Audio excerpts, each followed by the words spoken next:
Jóvenes, continuamos con las clases remotas. Hoy, o a partir de hoy, no sé, vamos a ver cuántas clases nos lleva esto. 2 seguro, capaz que 3. Vamos a empezar a ver un tema clave. A mi criterio, el más difícil de la materia. Con lo cual requiere, bueno, que le pongamos de parte de los docentes la mejor onda para explicarlo, y de ustedes que hagan el mayor esfuerzo posible para entenderlo, estudiarlo, mirarlo para atrás, para adelante, para arriba, para abajo, que es el sector externo. O sea, nosotros hasta acá hemos venido, como verán, tuvimos que cambiar la escenografía, tenemos que poner un cuadro en sentido vertical para que entre todo, y bueno, así que cambiamos la iluminación. Bueno, vamos a ver cómo sale. Vamos a tener que regular la cámara para enfocar. Ahí le pedimos a Pedro, el camarógrafo, que vaya corriendo esto, bueno, acorde a cómo lo necesitemos. Vamos a salir de acá, viene Héctor Escola y después nosotros. Si no saben quién es Héctor Escola, lo googlean. Sector externo, tema clave, fundamental para entender un sistema económico. Entender el sector externo tiene una complejidad, un poco lo que les decía al principio, que requiere, bueno, que le metamos todo con todo para poder entenderlo.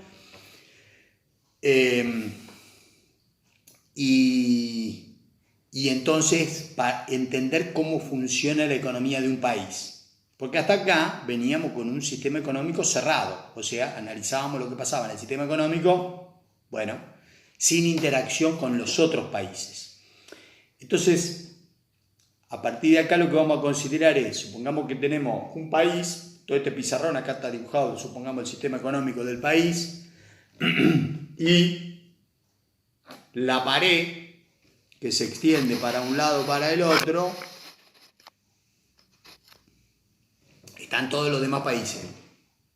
O sea, todos los demás países los vamos a considerar, para simplificar un poco la cosa, como una unidad denominada resto del mundo. O sea, el sistema económico del resto del mundo. Entonces vamos a tener el sistema económico del país que estamos considerando en el pizarrón, del cual lo hemos dibujado ese sistema, las partes que interactúan, cómo adentro de la matriz lo que pasa, con el mercado de bienes de consumo, bueno, todo lo que hemos visto hasta acá. Pero a partir de acá lo que vamos a hacer es, los actores económicos o agentes económicos que están metidos dentro del país del pizarrón, lo vamos a llamar país A, interactúan con, bueno, acá la pared se ve de este lado, agentes económicos que están acá actúan con agentes económicos que están acá. ¿Dónde están? Y bueno, en el resto del mundo. Entonces acá tenemos empresas, bancos, gobiernos, familias, o sea, unidades consumidoras, unidades productivas, instituciones financieras multilaterales, o sea, conformadas por el aporte de distintos países, tipo el Banco Mundial, el Fondo Monetario Internacional. O sea, acá afuera hay un montón de agentes económicos de todo tipo y color, unidades consumidoras, unidades productivas, entidades financieras, entidades multilaterales, gobiernos. Entonces lo que vamos a ver es interacción, intercambio, lo que se conoce como las relaciones económicas internacionales que realizan. Los agentes económicos que residen, están metidos acá, viven, entre comillas, residen en este país del pizarrón, el que estamos considerando, con agentes económicos que residen en el sistema económico del resto del mundo. A esta altura ustedes ya vienen se han dado cuenta que esas operaciones, que son de distinto tipo, ahora las vamos a explicar una por una, esas operaciones no se realizan con la moneda doméstica que se utiliza acá dentro del país. Se realizan con dinero, con medios de pago, que se los denomina de aceptación internacional, divisas, monedas de aceptación internacional. O sea que son medios de pago aceptados en muchos países o prácticamente en todos los países. ¿Cuáles son estos medios de pago o divisas aceptados en la mayoría de los países? Bueno, el dólar, o sea, la moneda el dólar de Estados Unidos, la moneda del país más poderoso del planeta, el euro, la moneda europea, el yen, la moneda japonesa, bueno, la libra esterlina, la moneda de Gran Bretaña, y en los últimos 20-30 años, el yuan, la moneda china. Básicamente, prácticamente la totalidad de operaciones económicas de carácter internacional se realizan con alguna de estas monedas que acabamos de nombrar. Para el caso nuestro de la Argentina, bueno, la más utilizada es el dólar, pero también en euros, también libra esterlina. Bueno, últimamente también se ha incorporado la moneda china, el yuan. Entonces, acá queda claro una primera cuestión.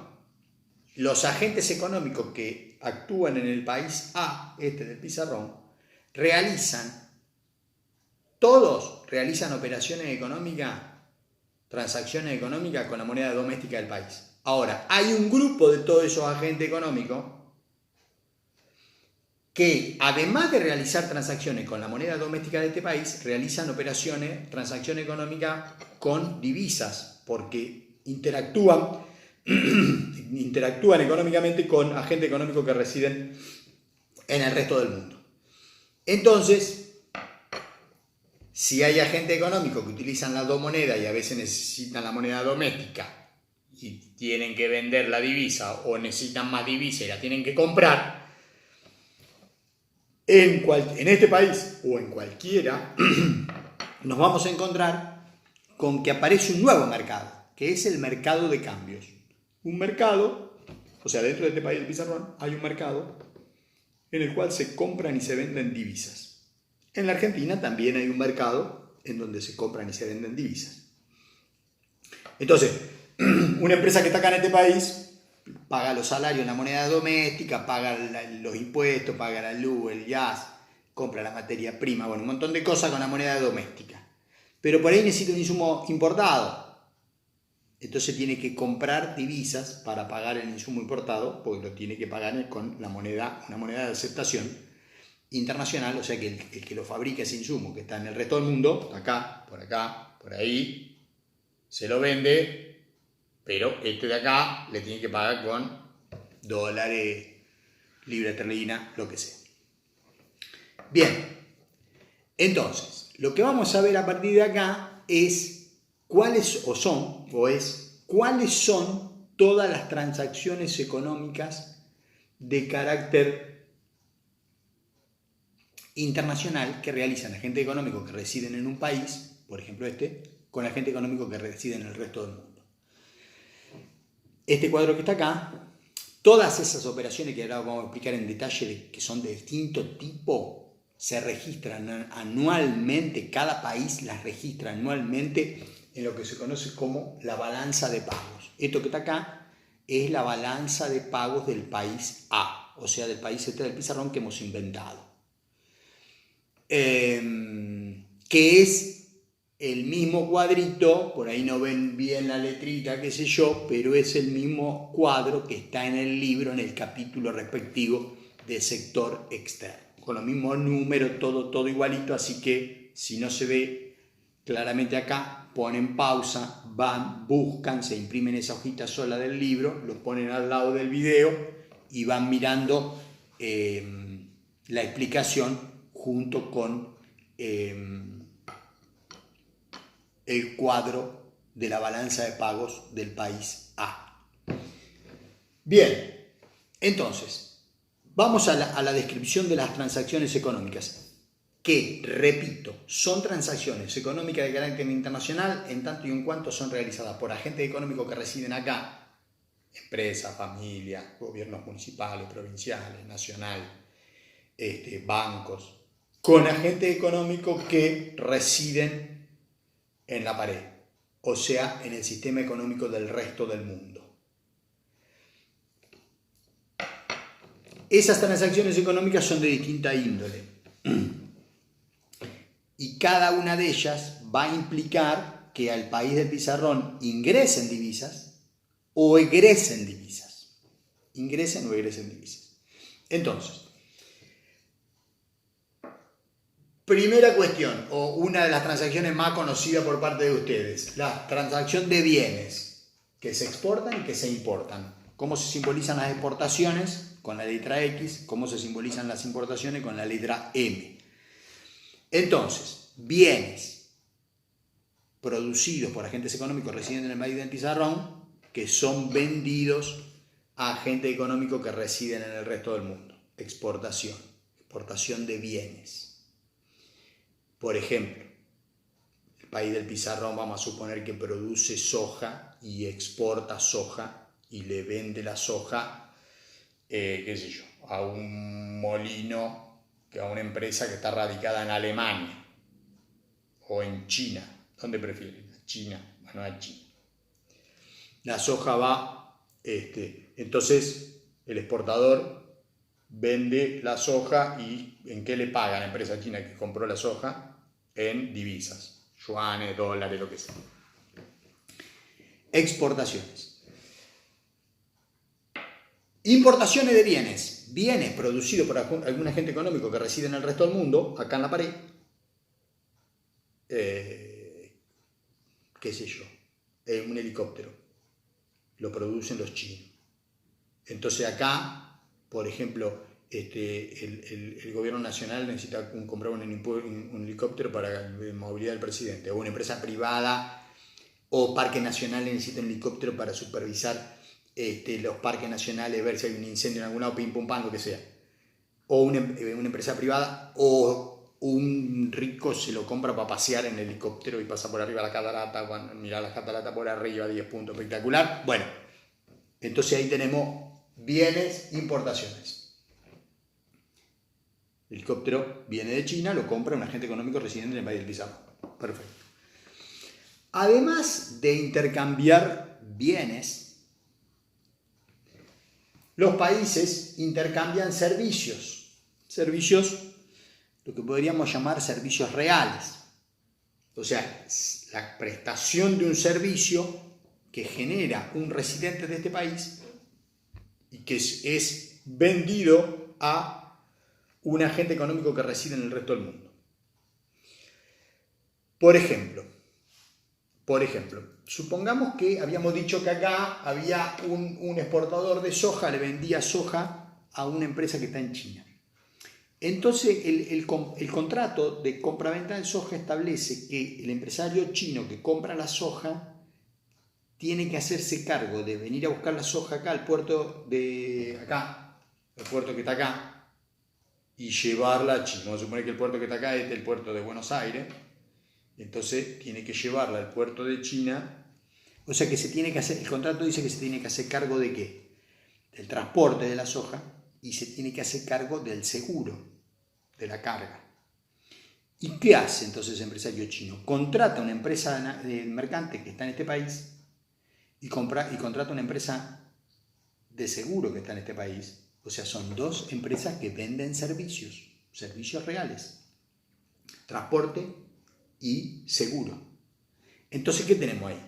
¿Qué transacción tenemos? O dos, en realidad. Tenemos que un agente económico residente en el resto del mundo, el empresario que está en China, le compra a dos agentes económicos que residen en este país, dos empresas, una vende transporte y la otra vende seguros. O sea que hay dos empresas de acá que exportan seguros a ese empresario, a ese país donde está el empresario ese que está comprando esos dos servicios para poder transportar la soja segura hasta el puerto.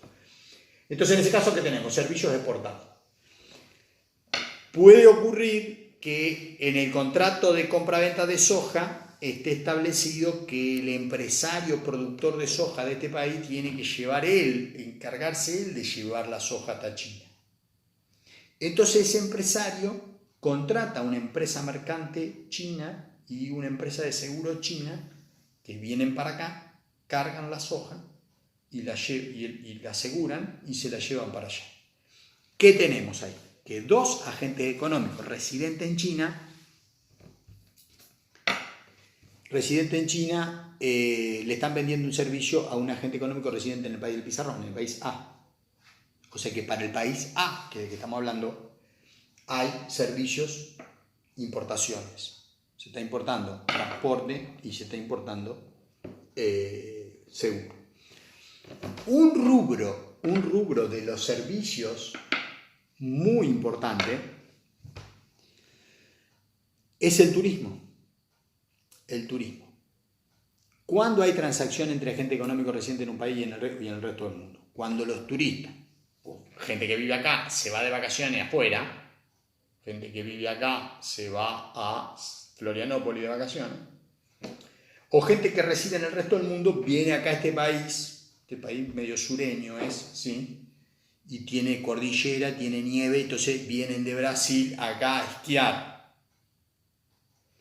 Entonces, cuando los brasileños, agentes económicos, consumidores que son residentes ¿de dónde? De Brasil, vienen para acá, empresas que están radicadas en este país del pizarrón, el hotel, los restaurantes, la empresa que administra el cerro donde van a esquiar, le alquila los equipos, los medios de elevación, todo lo demás. O sea, todas esas empresas le están vendiendo un servicio a un agente económico que reside en Brasil. Para este país del pizarrón, servicios exportados. Si agente económico que residen en este país se van de vacaciones a Florianópolis, agentes económicos que residen en Florianópolis, o sea, en el sistema económico del resto del mundo, el restaurante, el parque acuático, el barquito que te lleva a dar la vuelta por la isla, qué sé yo, no sé, todo eso son empresas residentes en el resto del mundo que le venden algo, un servicio, turismo, a gente económico que residen en este país. Entonces, ¿para este país qué es? Servicios importados. Bien. Tercer rubro, ingresos. Bueno, ingresos. Lo vamos a dejar para dentro un ratito.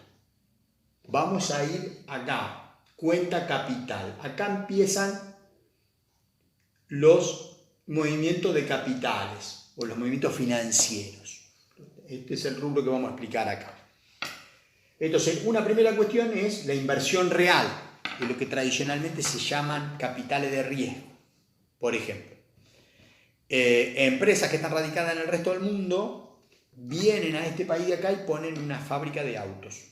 Traen 10 millones de dólares, invierten, construyen una fábrica. Entonces, inversión real directa. Entrada, 3 dice acá, yo dije 10 millones de dólares. O sea, inversión real directa son movimientos de capitales de riesgo. Son empresarios que están en el resto del mundo que deciden realizar una inversión a nombre suyo, poner una sucursal en este país del pizarrón.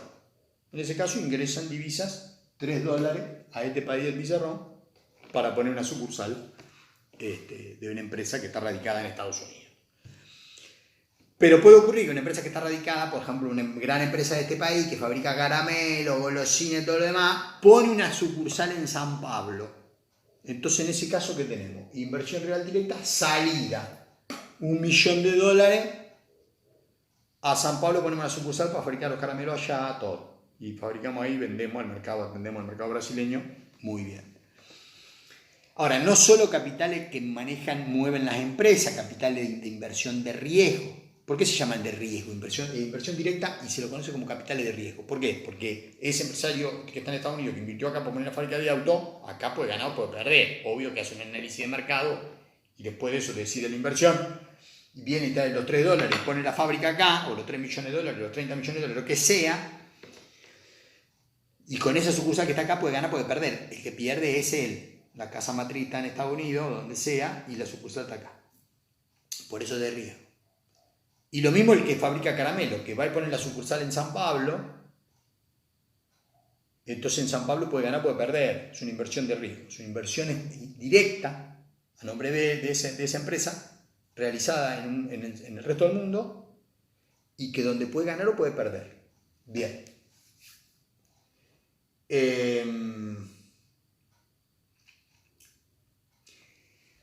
Supongamos que la automotriz esa que puso la fábrica acá en este país del Pizarrón dice, este país es un lío bárbaro, qué sé yo, no sé qué, vendo todo y me voy.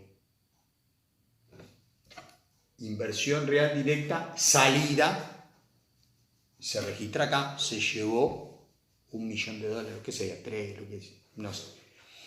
O puede pasar que el empresario de este país puso la plata invirtió y puso la fábrica de caramelo y dice, no, acá hay coronavirus por todos lados, un lío de novela, qué sé yo, el presidente, pim pum pam, vendo todo y me vuelvo. Entonces, ¿qué pasa en este país?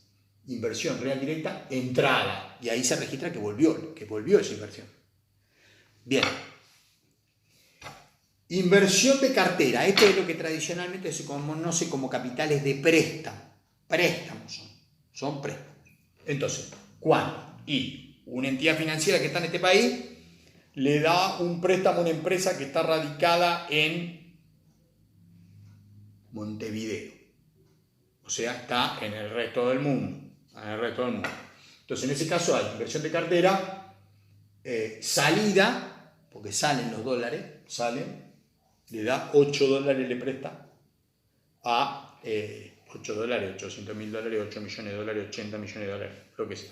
Si una entidad financiera que está en este país, o todas las entidades financieras que están en este país le prestan plata a gente económica que está en el resto del mundo.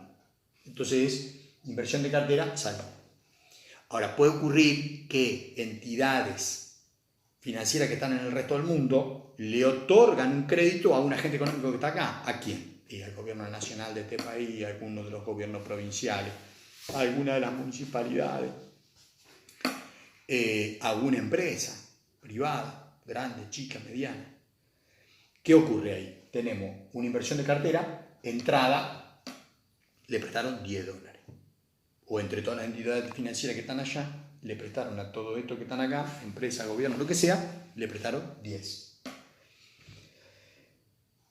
Un rubro distintivo en el tema capitales que merece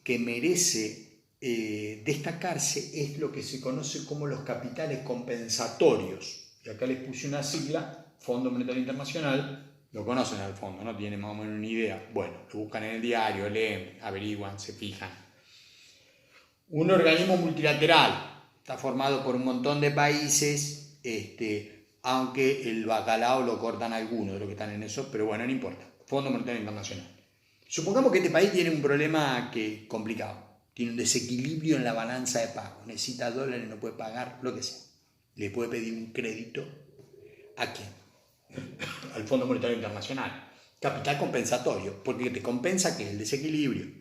Estás complicado y no tenés cómo pagar algo que debes en divisas, afuera, y le pedís un crédito al Fondo Monetario Internacional. Capital compensatorio. Acá, por ejemplo, en este caso, este país del pizarrón que inventamos, país A, capital compensatorio, entrada 15.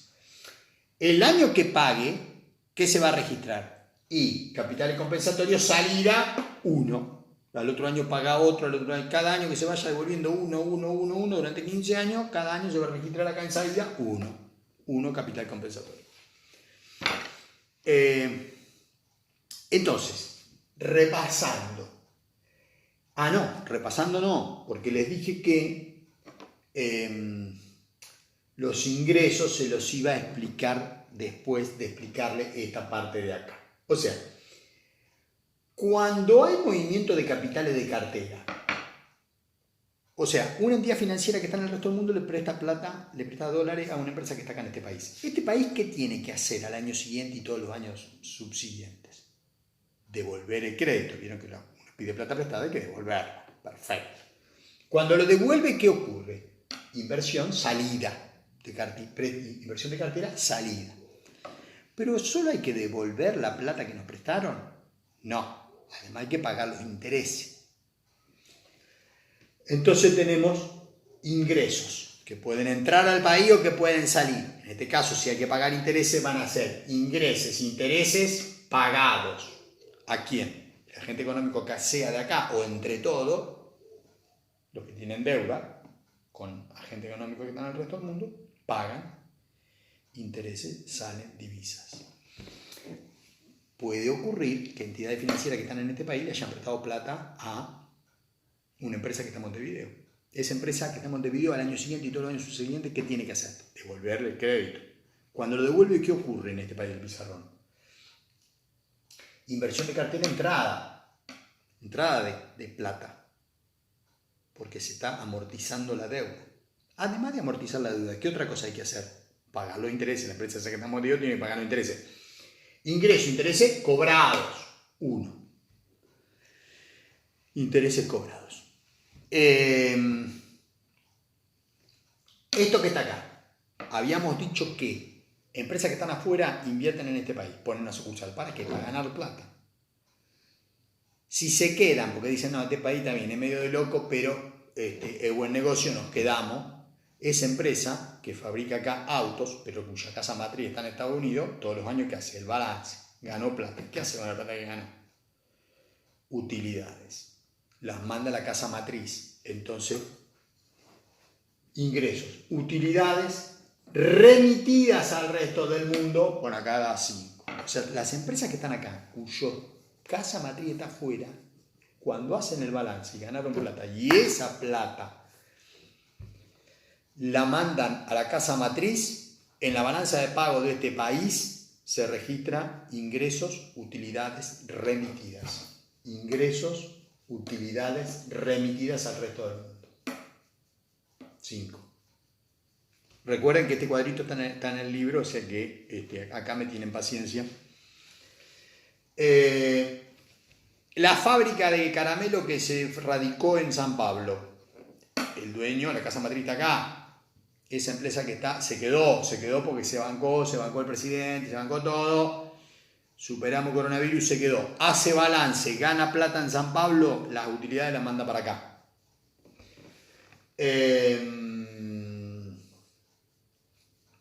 Utilidades recibidas del resto del mundo. Bueno, acá pusimos un peso, $1, perdón. No en divisa, $1. Bien. Entonces, ¿qué quiere decir? Que los capitales de riesgo, productivos, inversiones directas, y los de préstamo, inversiones de cartera, generan un flujo contrario. ¿Y cómo es un ingreso? Que pueden ser tanto intereses, para el caso de los de inversión de cartera, como utilidades para el caso de las inversiones de riesgo. Bueno, un poco lo que les acabo de explicar. El que no entendió retrocede y vuelve para atrás y lo mira otra vez. Y si no, lo lee del libro, que también está clarito, fácil de explicar.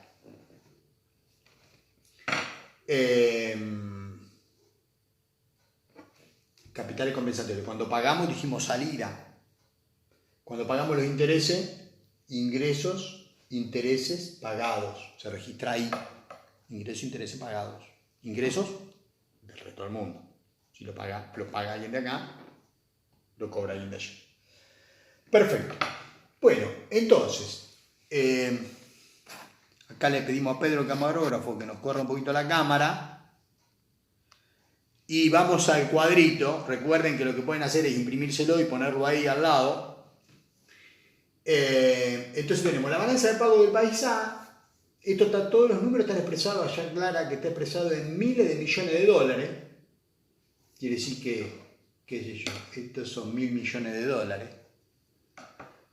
Entonces, tenemos bienes, exportaciones e importaciones, servicios, exportaciones e importaciones, los ingresos que acabamos de escribir. Me falta hablar de estos dos ingresos.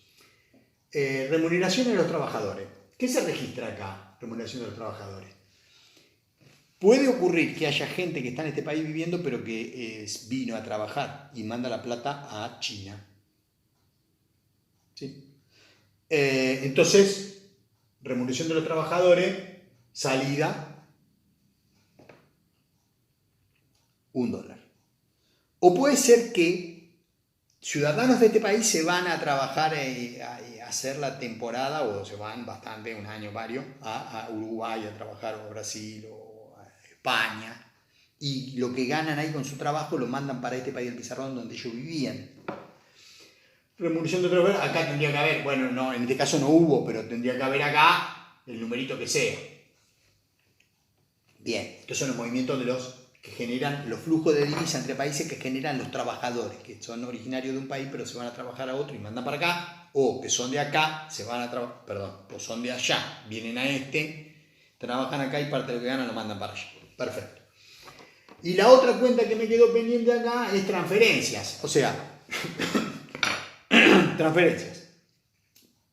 Por ejemplo, en el resto del mundo hay una entidad benéfica, una ONG o lo que sea, que dice, mirá vos acá el mal de Chagas, mal de Chagas en este país no lo podemos curar, vamos a darle un subsidio a estos hospitales, clínicas y todo esto que están en esta región del norte, que están estudiando el tema y ven cómo lo solucionan. Entonces, ¿qué ocurre ese año que esa ONG que está en el resto del mundo le da el subsidio a este país? Transferencia. Acá dice salida, no, que sería entrada. Si dice salida, que en realidad, ¿qué fue lo que ocurrió? Que una ONG que está acá le ha dado un subsidio a una entidad de investigación o de caridad o de trabajo social o de lo que sea que está en África, pongamos. Bien. Entonces ahí ya tenemos todo cumplimentado el cuadrito, hemos explicado todos los rubros. Vamos a sacar estos antídotos para las distintas problemas actuales. Entonces, ¿qué tenemos en el cuadro? Que el país que estamos hablando exporta bienes por 90 e importa bienes por 100, quiere decir que el saldo de bienes da negativo en 10, 90 menos 100, 10. En el tema servicios, exporta por 10, importa por 20, o sea que tiene negativo, balanza negativa por 10. En el tema de los ingresos, para el caso de los intereses, cobra por 1 y paga por 5, quiere decir que le da negativo por 4, el tema de intereses, estos intereses. En el caso de utilidades, recibe por 1 y remite por 5, quiere decir que negativo utilidades le da 4. Los trabajadores, son malos que están en este país radicado y mandan plata para afuera, que la plata que entra, ¿en cuánto es más? En 1. O sea que le da negativo la entrada y salida de divisa por flujo de los trabajadores, estos que van de un país a otro, que da negativo 1. Y acá hay una transferencia salida de 1. Quiere decir que alguien, una ONG o alguien de este país donó plata a alguien que está en el resto del mundo. Perfecto. Entonces, mirando para arriba, la cuenta corriente, o sea, estas son todas transacciones. ¿Vieron de contabilidad? Activo corriente, activo no corriente. Bueno, el corriente es las actividades repetitivas y que de corto plazo y que se van dando, repitiendo todos los años. Entonces la balanza corriente, la cuenta corriente, da menos 10, menos 20, menos 28, menos 30. El resultado es menos 30.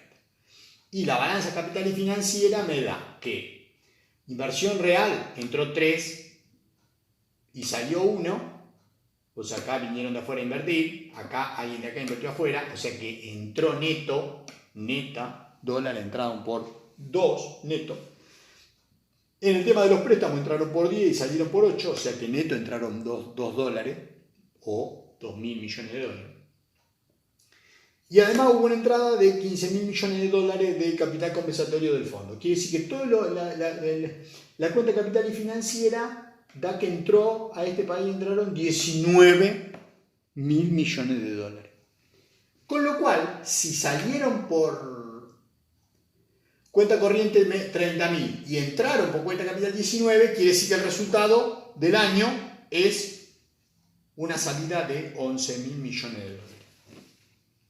De 11 o de 11.000. Bien. Ese es el registro anual de la balanza de pagos del país A con las distintas operaciones que realizó. Quiere decir que en este año a este país, el resultado del año es que salieron 11.000 millones de dólares.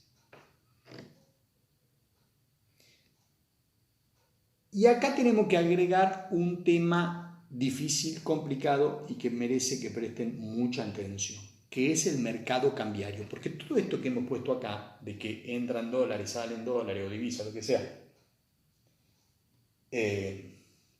son operaciones que se hacen en divisas. Pero todos los agentes económicos que están acá trabajando cotidianamente actúan, su giro cotidiano de los negocios es en pesos. Qué sé yo, el productor de soja que exportó acá, exporta, cobra en dólares, pero después tiene que pagar los sueldos, la luz, el gas, la cuenta de teléfono, el seguro de las máquinas, los insumos, en pesos. Con lo cual, ¿qué hace con los dólares? Los tiene que vender. O un empresario que se dedica a traer auto importado, porque supongamos que dentro de esos aquí 100 que entraron importados, entraron en auto, trabajo auto de Alemania importado. El que tiene la concesionaria acá de auto, que el agente económico que está acá, que tiene una concesionaria de auto, que trae auto importado, compra, trabaja en peso, todo, pero para traer los autos importados tiene que comprar dólares, entonces, o divisas. Entonces hay alguien que tiene que comprar, vender dólares y alguien tiene que comprar. En cada país hay un mercado cambiario. En este país, lógicamente, también hay un mercado de cambios donde se compran y se venden divisas.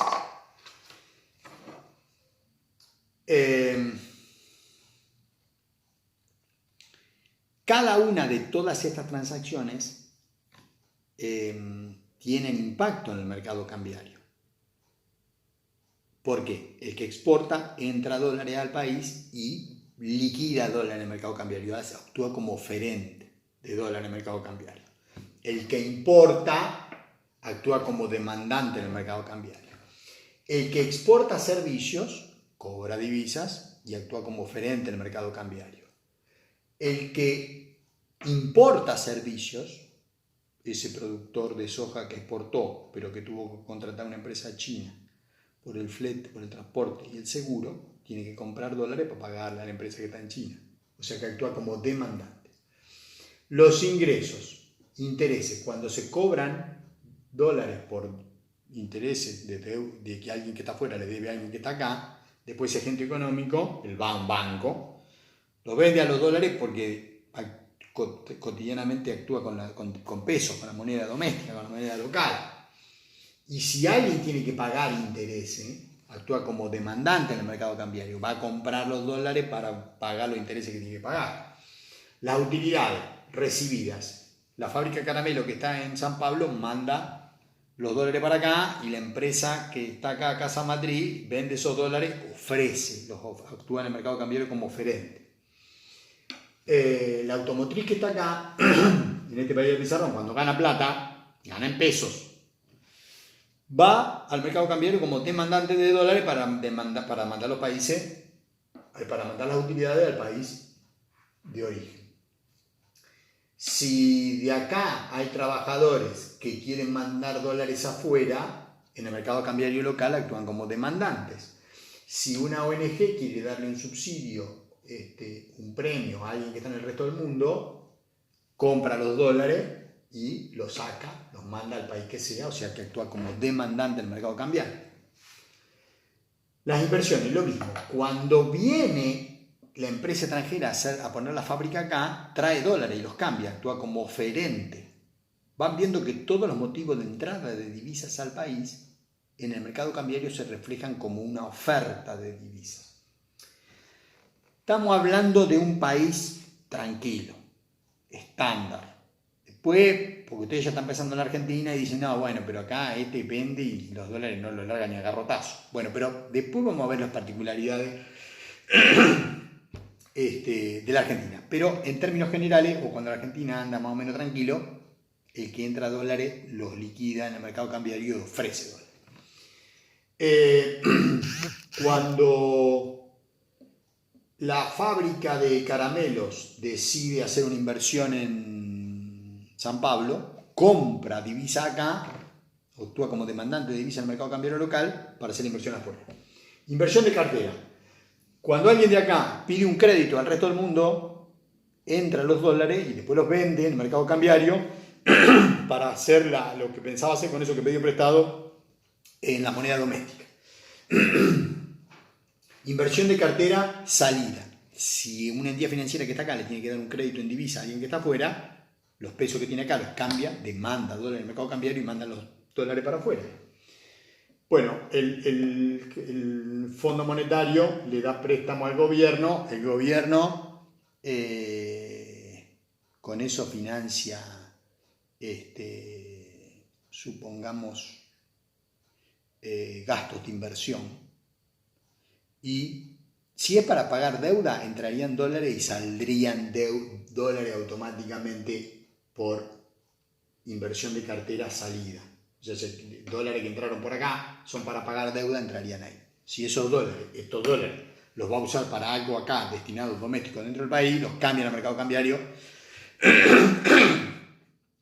o se lo da al Banco Central y el Banco Central le da los pesos correspondientes. Bien.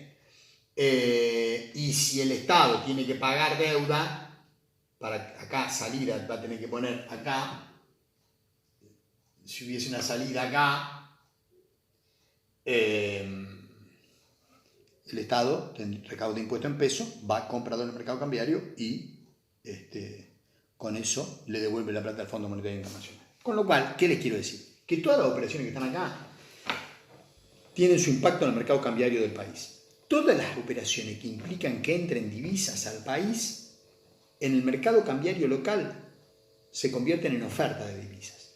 Y todas las operaciones que están acá, que implican una salida de divisas del país, previamente han sido demanda de dólares en el mercado cambiario local. Las compramos a la divisa para sacarla afuera, porque debemos importaciones, porque tenemos que pagar intereses que debemos, porque queremos hacer inversión afuera, por todos los motivos que ya les expliqué antes.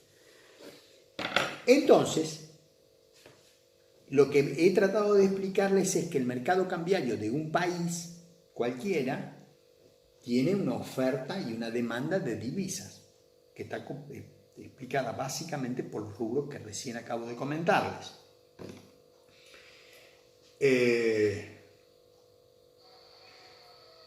¿Cómo son los mercados cambiarios? Y dos casos extremos. Vamos a suponer dos casos extremos del mercado cambiario. Un mercado cambiario totalmente libre, que quiere decir que no tiene intervención del gobierno, o sea, de la autoridad monetaria del país, básicamente el Banco Central del país. O sea que lo que ocurra en el mercado cambiario entre la oferta y la demanda, lo que va a provocar es que el precio de la divisa sube o baja. Si la demanda supera la oferta, el precio subirá. Entonces, ¿qué ocurre en este año? Y en este año hay más. Si la salida de dólares es superior a la entrada, en 11.000, quiere decir que en el mercado cambiario local hay un exceso de demanda de dólares por sobre la oferta. O sea que en este año del país A, el precio del dólar o de la divisa tendería a subir. Hay un exceso de demanda. Y el mercado es libre. Tiende a subir el tipo de cambio, lo que llamamos el tipo de cambio, el valor de la divisa, el valor del dólar. Eso ocurriría en el mercado cambiario libre, sin intervención del Estado. Ahora, el otro extremo es el Estado quiere que el precio del dólar no se mueva, sea 1. Se supone que el dólar vale 1 peso. Y el Estado, el gobierno o el Banco Central del país quiere que siga valiendo 1 peso, que no se mueva, que no aumente. Entonces, ¿qué ocurre este año? Y este año que hay un exceso de dólares, un exceso de demanda de dólares, ¿cómo puede hacer? O sea, que la demanda supera la oferta en cuánto? En 11.000 millones de dólares. Piénsenlo, repasen todo lo que dije hasta acá. Todos los motivos de entrada dan como resultado que entraron 19.000 millones de dólares. todos los motivos de salida da que del país van a salir 30.000. O sea que la demanda en el mercado cambiario supera la oferta. ¿En cuánto? En 11.000. Si el Banco Central no quiere que el precio del dólar suba, ¿qué tiene que hacer si la demanda supera la oferta en 11.000 millones de dólares? Tiene que ofrecer dólares para compensar la menor oferta que hay e igualar la cantidad demandada. ¿Cuánto tiene que ofrecer el Banco Central de sus propias reservas en el mercado cambiario para que el precio del dólar no suba?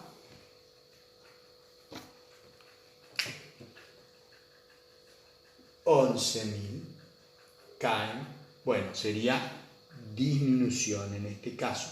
O sea que acá tenemos otra cuenta, perdón, Pedro, camarógrafo, estaba desatento, incremento o disminución de activos de reserva del Banco Central del país. Esto es disminución, vamos a ponerlo con negativo para mí. Entonces, si el mercado cambiario es un mercado cambiario donde el gobierno quiere, el Banco Central quiere que el precio del dólar no se mueva, el Banco Central va a tener que intervenir en ese mercado cambiario haciendo ¿qué? Depende. Si hay un exceso de demanda en el mercado cambiario, va a tener que salir a ofrecer dólares. Si hay un exceso de oferta en el mercado cambiario, supongamos que estos números que están acá, vamos a hacerla fácil.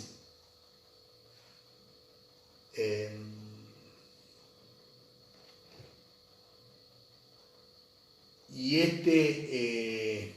no es 3, sino que es 30. Quiere decir que esto no es 2, sino que es 29. 29. Quiere decir que esto no es 19, sino que es 27 más 19, 46. Si esto fuese 46 de entrada de dólares, menos 30 que se van, me da que al país entraron 16.000. Esto va a dar positivo 16.000 acá. Pongan otro cuadrito vacío, ponen todos los números y ponen los nuevos que yo acabo de decir. Esta que está acá me va a dar positivo 16.000.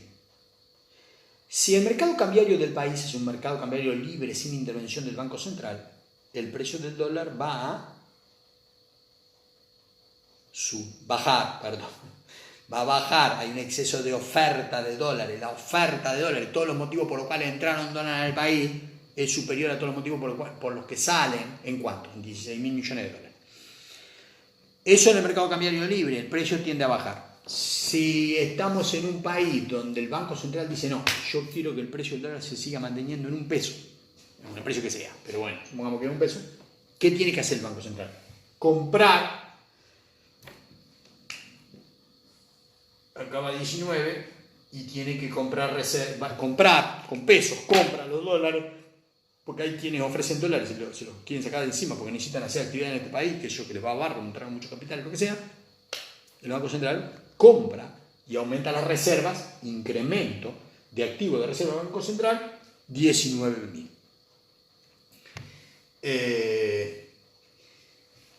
Yo, digamos, les estoy comentando dos casos extremos de mercado cambiario, Uno, totalmente libre, un caso de mercado cambiario totalmente libre, donde el precio del dólar o de la divisa sube o baja de acuerdo al resultado de todos los motivos por los cuales entran divisas al país y todos los motivos por los cuales salen y qué resultado de eso da en el mercado cambiario.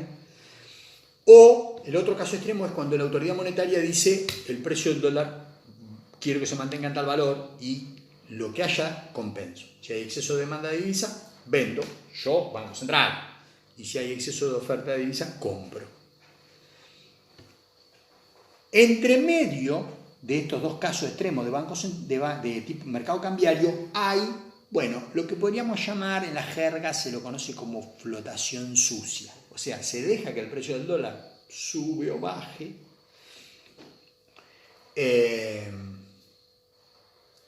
pero el Banco Central interviene vendiendo dólares o comprando, según pretenda o quiera que vaya pasando con el precio de la divisa, sin estos dos casos, o sea, casos intermedios dentro de estos dos casos extremos. O sea, el Banco Central pretende que el precio del dólar suba despacito, entonces si por ahí sube de golpe, vende dólares. O si se está retrasando, que se está quedando quieto y el país quiere que el precio del dólar suba, compra un poquitito, va comprando y entonces el precio del dólar va subiendo. O sea, mercado cambiario de flotación sucia. Bueno, van 50 minutos, tema complicado, así que lo tienen que revisar, rever, leer, estudiar, mandar todas las preguntas, todas las dudas que haya. Después de ver el video 17 veces y leer la bibliografía recomendada 34 veces, después preguntarle a los compañeros, charlar, pim pum pam, discutirlo, todo eso, me mandan todas las dudas por mail y vemos si lo contestamos individualmente por mail o hacemos una clase especial, porque esto se va a seguir complicando. Acá estamos con balanza de pagos, mercado cambiario, descripción de todas las transacciones económicas de carácter internacional. Ahora se va a seguir complicando porque lo que vamos a hacer es ver, ahora que hemos agregado el sector externo en el sistema económico, es ver cómo consideramos en la matriz insumo-producto el sector externo. Con lo cual, los numeritos van a aumentar un poquito y la cosa se va a ir haciendo cada vez más compleja. Pero, entendido bien cómo funciona el sector externo de un país, vamos a estar mucho más cerca de entender el sistema económico o un sistema económico lo más real posible. Nos va a quedar otro tema que es el sector público, que es un poquito más adelante, pero es más fácil que esto. Este es el más complicado. Así que, nada, a estudiar, a revisar todo, a pensar, a analizar y bueno, nos vemos en la próxima clase. Que la pasen bien.